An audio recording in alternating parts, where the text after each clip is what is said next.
Hi, Julia. Hi. Thank you so much for having me. Yes. Can you tell us where we are? Yeah, so we are at the new Ford Experience Center in Dearborn, Michigan. It just recently opened in April. What's your role in it? I am the Global Design and Brand Manager for Ford Motor Company's, we call it the Built Environment Studio. So anything architecture, we design and curate the experiences for. So it's very interesting because I'm sure your role has had to take on new shapes and new scope during the pandemic. How was your own process of reshaping your role during the pandemic? You know, during the pandemic, we kind of had to take on this new lens of human science, really understanding, given all that we were going through, we really wanted to understand people's psychological states, understanding that the whole world is going through something most of us haven't gone through before. And so from the customer perspective or the employee perspective, there were a lot of, new behaviors and new idiosyncrasies, that we're going to have to adjust to. So a little bit of more of a data scientist, human scientist, empathy-led, just kind of shaping it to be more human than ever before. Yeah. Was it something your team could handle on its own, or did you invite and hire external parties? Yeah, so the methodology was kind of born within, but the expertise we brought in from the outside. And so when we were considering what the future of work looked like, we actually conducted a think tank.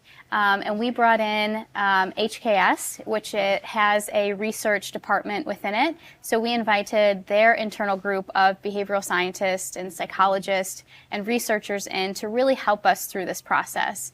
And in our think tank, we invited in 50 industry experts from various fields of study. So we invited neurosurgeons and psychologists and doctors, medical professionals. We had a woman from NASA that joined us because we believe that there's power and perspectives different than your own. And so we knew with such a big problem in a world that was rapidly changing that we didn't have the expertise to solve this question internally.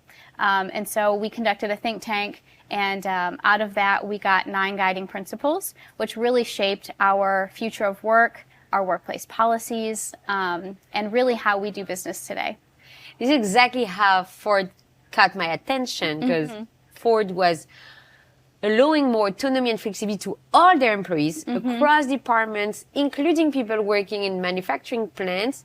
That was a big wow moment. Yeah. And Ford was more forward thinking and saying, like, we're going to try to give as much autonomy as the job allows. Was it part of that think tank, like a consequence of that think tank? Yeah, some of the principles that came out of it was things like easy to be a Ford employee and no stigma in remote work. And so equity of experience for us meant allowing employees to do their best work wherever it fit them best. So to us, that's equity. You get to choose what works best for you. And so our work from anywhere policy has been a huge, I think, culture shift for us, and really getting that reciprocity of trust between employer and employee, and really having that trust be built on a foundation that is really enabling people to be their best selves. And I love that you brought the trust in, because that's something that we experienced before the pandemic. There would be amazing offices, amazing amenities, but you didn't have the trust to actually leave your desk or work from anywhere, work from home. Was it something that you experienced at Ford? And how did you shift the mentality? Yeah. So we've been designing workplaces now, new workplaces, since about 2016, 2017. And so as we were, doing this in a pre-COVID world, it was very difficult to shift the long established, manufacturing engineering mindset of that work can happen in a community space or in a cafe or at a sofa. And, these casual collisions and conversations and the amount of innovation that comes from that, it was a hard sell.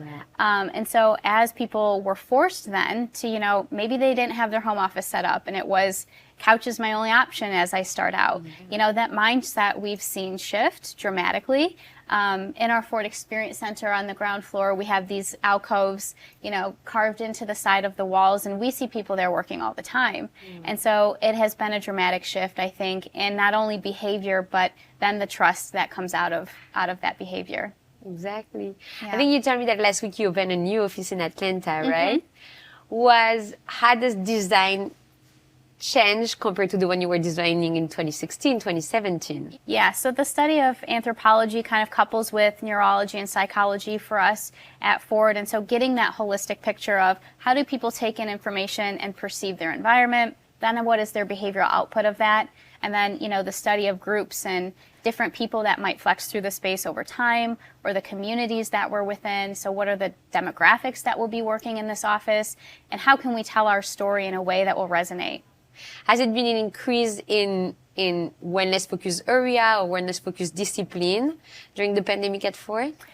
Yeah, so just this year, my team has started to do a lot of research in the wellness area, knowing that wellness has increased in people's lives. That sense of, I want to choose what type of wellness, I want to choose when I engage in wellness, mental health, and also understanding that we have a really diverse workforce. And so what does that look like through the lens of a woman, going from, maybe not having a child to having a child to, postmenopausal. How does that, aging in the workplace almost happen, and what do we need from a wellness perspective to support our employees? So a bigger focus on wellness for us this year for sure, and maybe some new strategies coming next year. And that's something that really resonates with a lot of companies right now, is that our spaces are going to accommodate 4 or 5 different generations of workers. How do we make a space modular or flexible enough, or having a diverse array of options so people click and find what they need? Yeah. That, I'm sure it's also a challenge for you as you design. How do we push the walls? How do we play around? What are your tools that you use? Is it mostly furniture? Is it maybe the colors? The white here is really intense in the sense that it feels warm. Yeah, well, that was one of the things as we were designing the space and showing the renderings. People were like, I don't know, it's a lot of white. But then once you come in, it feels incredibly warm. Exactly. And so I think our balance to date has really been around clean, timeless architecture, then layering on top, neutral, natural materials. So you'll see a lot of the oaks, a lot of woods, a lot of natural stones, greenery, to really make sure that the space feels timeless, calm, and that it will age, as our workforce ages, in a very graceful way. I think something else that is noticeable is the curve and the rounded shape, which are today now more recognized as something that is feminine, but not to appeal to feminine audience, but feminine in the sense that it has that mother-like design. And that's what we feel here. Yeah. Did you feel any inspiration playing with the white, the curve? I can think of Apple campus right now when I think about the glasses, the round shape. Yeah. What did you have other inspiration?